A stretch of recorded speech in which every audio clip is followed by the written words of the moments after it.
Howdy, guys, and welcome to night number 19 of Big Brother 23, and welcome to Cliff Notes from outside the Big Brother house. I hope y'all are doing fantastic. We had the TV show last night. Normally, I don't talk about the episode itself, but I thought there were a couple of things to highlight on here before we move into the late night feeds. First of all, we saw the wildcard competition taking place. We saw such an important competition for Brittany. She really was the one that wanted and needed to win this. I say that. Brittany is a pawn, but she still very much wanted to win this wild card competition. And she came so close. We knew it involved a balance beam of some sort and numbers and everything. Well, now we have a better knowledge. It involved having to add up to 13 cards to eliminate an opponent, and Brittany had it. She had the card that she needed to eliminate DerekX. She had a brain freeze, mathematical issues, and wasn't able to make it happen. As a result, she didn't win wild card. She wasn't able to save herself. But think of this. If she had saved herself, we now know that the twist is someone from the aces and queens also would have been safe. Not sure how that would have been decided, but we would have had 3 people safe from this competition, which could have thrown a complete wrench in Xavier's plans, especially if Brittany was safe and Brent had somehow ended up safe as well. Could have been very interesting, but it didn't happen. Instead, DerekX wins, and I fully expect, I know the nominations are going to stay the same at the veto competition or the veto ceremony this morning. We also saw in the ceremony the nomination speech that Xavier made that had Brittany so upset.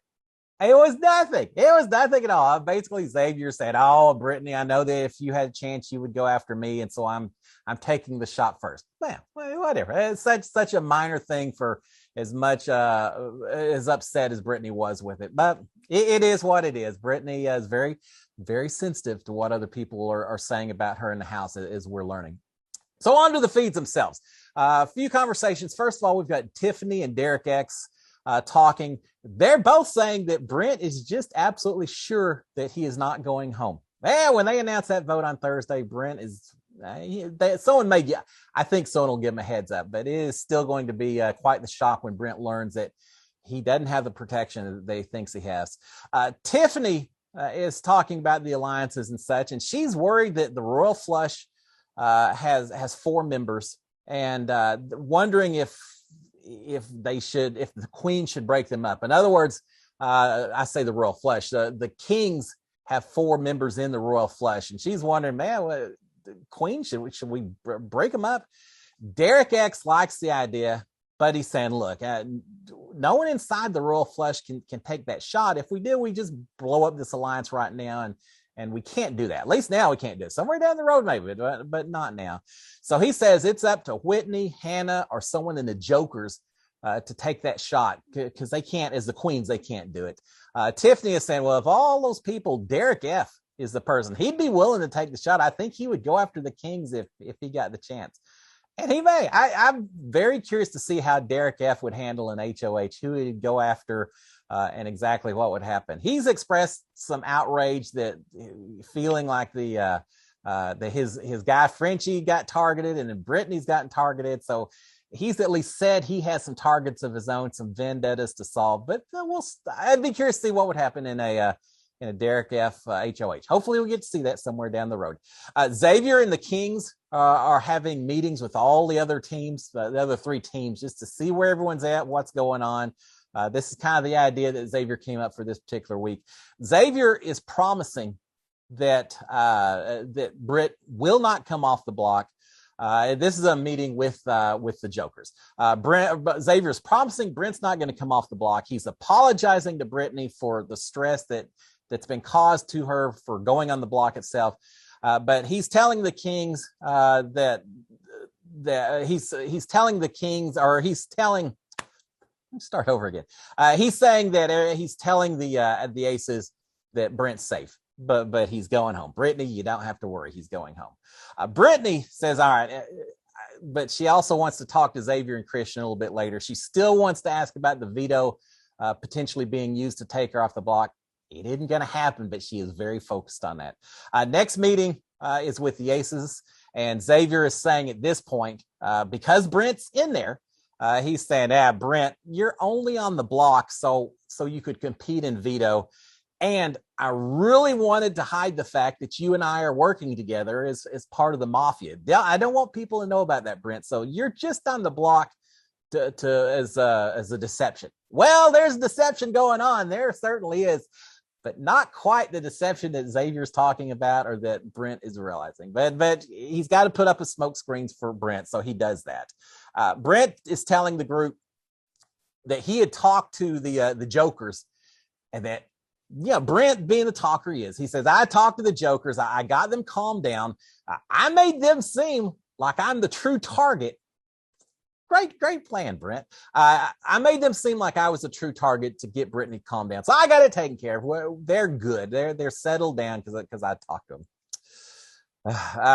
Here's the thing. I talked earlier about whether it's going to be a true blindside or not. Strategic and compassionately, it makes more sense to give Brent the heads up before eviction night or right before they go live with the show. The compassionate part of me says, that's what needs to be done. But as a viewer watching that blindside, if he doesn't find out until the votes are announced, that would be glorious. So cruel, but glorious. All right, Brent again telling the Kings that they and the Aces really should work together, and they could make Final Eight with that alliance. This is basically the Radicals alliance that Brent's talking about. Next up is a meeting with the Queens. This is a royal flush alliance. This is the biggest alliance that's a real alliance. No major reveals, just kind of a rehash of conversations with the other two teams. But Alyssa is complaining to the Queens about people talking about her relationship with Christian. During a later meeting, she actually says she's going to kind of start pushing Kylan and Whitney as a couple to try to take some of the pressure off Whitney and Christian. So Alyssa is still very concerned about the way people perceive her and Christian in the house. But she's also saying, I can't do anything about this point in time. Even if we cut everything off, people still aren't going to believe us.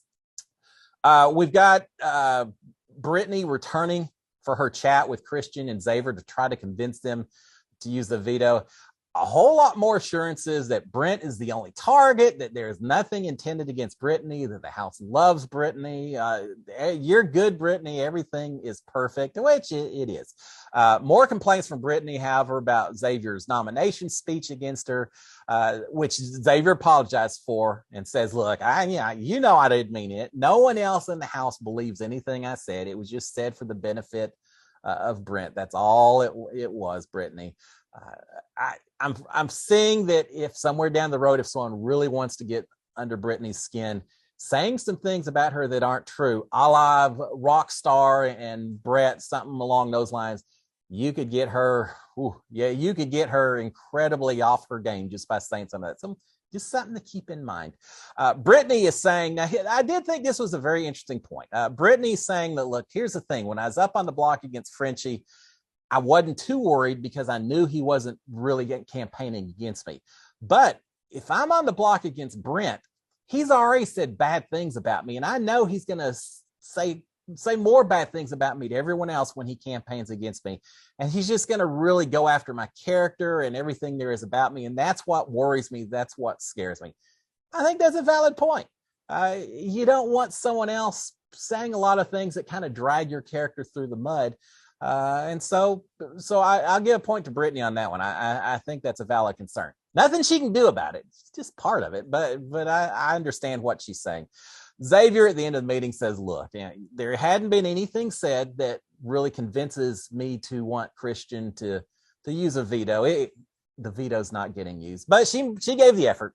So applause to Brittany. Fight all the way to the end. So she tried to get it used, but it's not going to get used. All right, so we have another conversation. Kylan and Whitney in the backyard. Man, they're smuggling. They're snuggling in the hammock. Whitney's doing a pretty good job at making sure she's close with some of the guys in this house. They're snuggling in the hammock. Whitney's again suggesting that her team work with the Kings because the Kings have 4 strong social and comp beast type threats. And she's saying, look, her team targets would be Alyssa and Christian if she got the chance, with Alyssa as a top target. Whitney feels that Alyssa holds that whole team Kings together. There's a few women who want Alyssa gone, feeling like she pulls a lot of people together in this house. So she's saying, yeah, Alyssa and Christian with Alyssa as my top target. But then she starts talking about if something was to happen, if Alyssa won veto, people she'd put up. And Sarah Beth is mentioned as a great replacement. She says Sarah Beth's kind of headstrong and all of that. And all. Yeah, whatever your reasons, if you're talking to Kyland about putting Sarah Beth up as a replacement, that's probably a no-go. I don't think Whitney helped her case any when she started talking Sarah Beth as a potential nominee to Kyland on that front. Let's break from strategy just a little bit. House guests start playing improv games. They want to do that blue couch show, but people kept getting called to the diary room. So they're doing some improv games, some much better or some much worse than others. And then they try to do the big blue couch show again.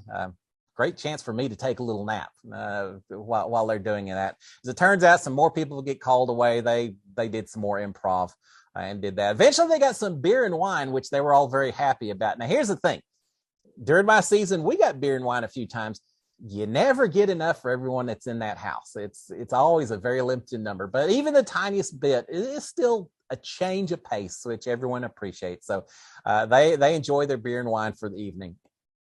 We've got Brent talking to the camera, and he's saying that he does not want the veto used. That if it is, all right, here's the thing. He's saying, I don't want the veto used because if it is used, I think DerekX will go up, and DerekX is a vote to save me. If DerekX is on the block next to me, that's a vote I lose. And I don't know that I would still have the numbers. I guess I see the argument itself, but Brent doesn't have the numbers as it is. So it won't get used, but he better hope it gets used and someone goes up on the block against him. It's not going to matter. He thinks the Mafia Alliance will save him, that the Mafia will come through and take care of him. His own team isn't even going to support or take care of him.